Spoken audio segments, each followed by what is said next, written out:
The Emperor of mankind is not asleep. He is running. The golden throne beneath the imperial palace is not a sarcophagus waiting to open. It is a reactor, a psychic amplifier, and a life support engine wired into half the Imperium's infrastructure. Waking up does not mean standing. It means changing load-bearing conditions across systems that were never designed to change. The question is not whether the Emperor can wake up.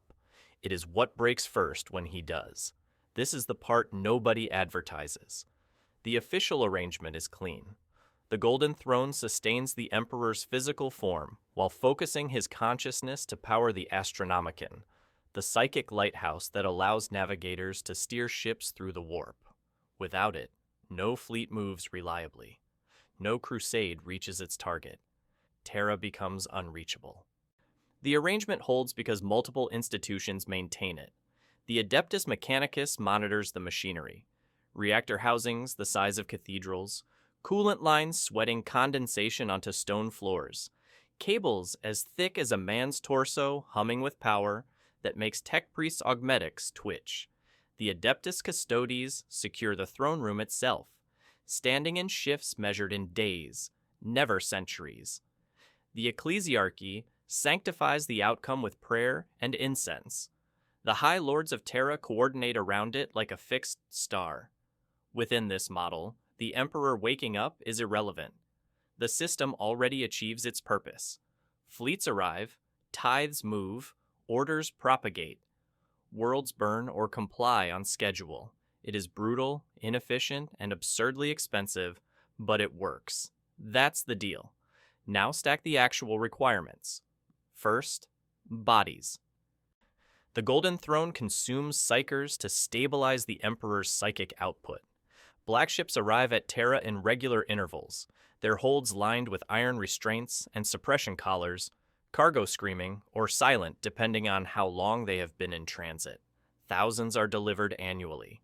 They are marched through corridors that smell like ozone and fear, past silent sisters whose presence makes the air feel thin, and fed into the system. Not metaphorically, functionally. Their souls burn to keep the Astronomicon steady. A conscious Emperor does not reduce that demand. He increases it. More intent means more signal. More signal means more strain. The machinery compensates by drawing harder on available sources. Translation: more psychers die, faster. The schedule tightens. Churi: black ship captains receive new quotas before old ones are filled. Second requirement: control. The custodes are not positioned for ceremony. They are containment. Psychic pressure in the throne room already causes nosebleeds through ceramite helmets, cracked molars behind gold faceplates, and tinnitus that lasts for weeks. That is baseline. Conscious intent sharpens interference. Voices leak into unshielded minds. Commands bleed into the dreams of scribes 3 kilometers away. Every additional decibel of psychic noise narrows the margin for error. Silent sister cadres rotate through null field duty until their own biology starts failing. Auspex units shake. Vox channels hiss with feedback that sounds almost like words. Third requirement: logistics. The webway gate beneath Terra remains broken. A wound that has bled for 10,000 years. The Golden Throne's power draw already compensates for that failure, holding the breach closed with brute psychic force. If the Emperor acts directly again, energy routing changes. Mars receives new demands. Manufactorums reprioritize. Void shields drop to divert power. Fleet schedules are recalculated. Something else loses power, and whatever loses power fails. Fourth requirement: obedience. A living Emperor issuing orders invalidates layers of interpretation. The Ecclesiarchy loses intermediaries. The High Lords lose ambiguity. Explicit commands remove choice, and removal of choice forces resistance. Not from heretics first. From administrators whose charts no longer line up. From Forge Worlds whose treaties did not account for direct imperial oversight. From sectors that have been self-governing for centuries and do not recognize the authority structure being imposed. Every fix costs more than the last. This is why the system perpetuates itself. Every institution is calibrated to the Emperor's absence. The Astronomicon assumes constant output. Fleet navigation assumes it. Crusade timelines are built around it. Failure does not halt the process. It accelerates consumption. When the throne strains, more psychers are shipped. When warp routes destabilize, more ships are lost, so more ships are built. When faith fractures, enforcement tightens. Execution quotas rise. The ecclesiarchy trains more preachers. The Arbites expand their detention facilities. Nobody calls it a sacrifice when it is scheduled. Reform is impossible because success looks like survival. The Imperium cannot afford a test run. A conscious emperor would issue corrections faster than the system can absorb them. He would see inefficiencies that require reorganization, doctrinal errors that require purges, treaties that require renegotiation. Each correction destabilizes something else. Consider Forge World Agrippina, which has operated semi-autonomously for 4,000 years under agreements with the Administratum.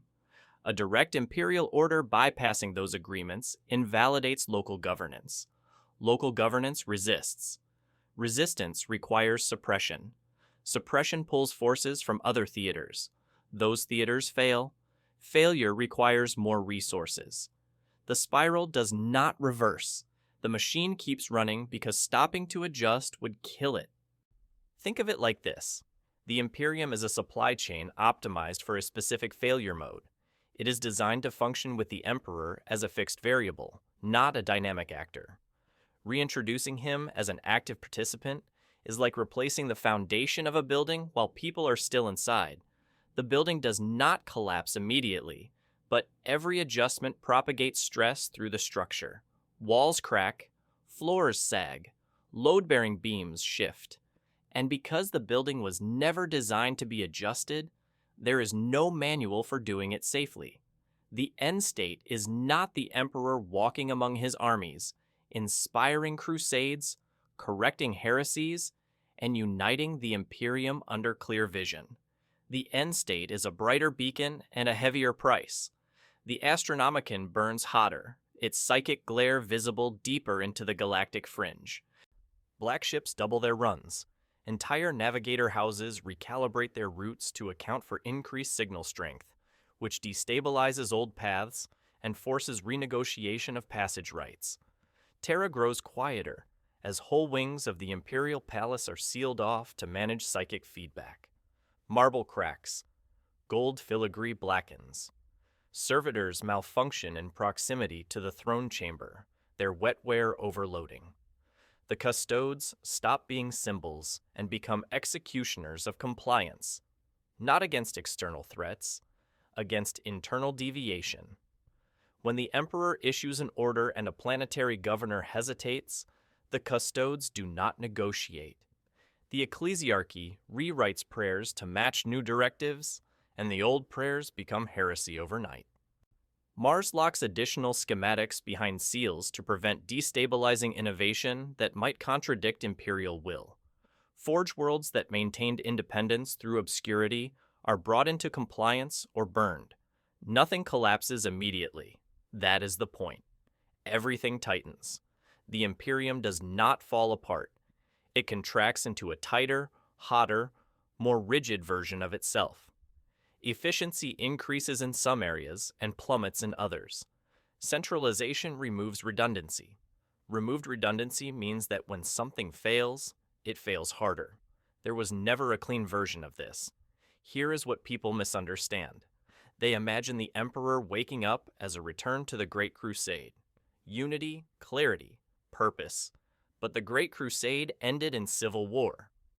It ended because the Emperor's vision required perfect obedience from imperfect components. Primarchs who were designed as weapons developed ambition. Space Marines who were designed as conquerors developed culture.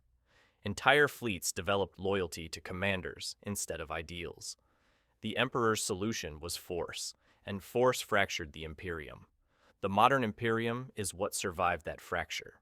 It is built on delegation, ambiguity, and the Emperor's silence. His absence became a stabilizer. Doctrinal disputes are resolved through interpretation, not direct command. Conflicts are managed through bureaucracy, not confrontation. The system is slow, wasteful, and cruel, but it does not require perfection. It requires endurance.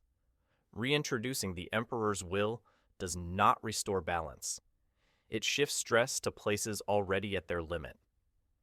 Institutions that survived by interpreting doctrine now face contradiction. Commanders who govern through autonomy now face oversight. Entire sectors that drifted into quasi-independence now face reintegration. Each correction removes elasticity, and elasticity is what allows the Imperium to absorb shocks without consuming itself faster. Translation: the system was optimized for his absence. His presence destabilizes it. The Imperium was not designed to be saved. It was designed to continue. Those are not the same thing. Salvation implies improvement. Continuation implies survival at any cost. The cost right now is psychers, ships, worlds, and faith. The cost after the Emperor wakes up is the same, just faster. More psychers burn. More ships are lost. More worlds are purged. More faith is demanded. The only difference is clarity. The Emperor's will replaces interpretive ambiguity with explicit command, and explicit command forces immediate compliance or immediate death. So when people ask what happens when the Emperor wakes up, the answer is not revelation, it is acceleration. The beacon burns brighter. The price increases. The Imperium tightens until something vital snaps, not immediately, not dramatically, just inevitably. Because the Imperium was built to function as if the Emperor would never return, and proving that assumption wrong does not fix the system. It exposes why it was designed this way in the first place.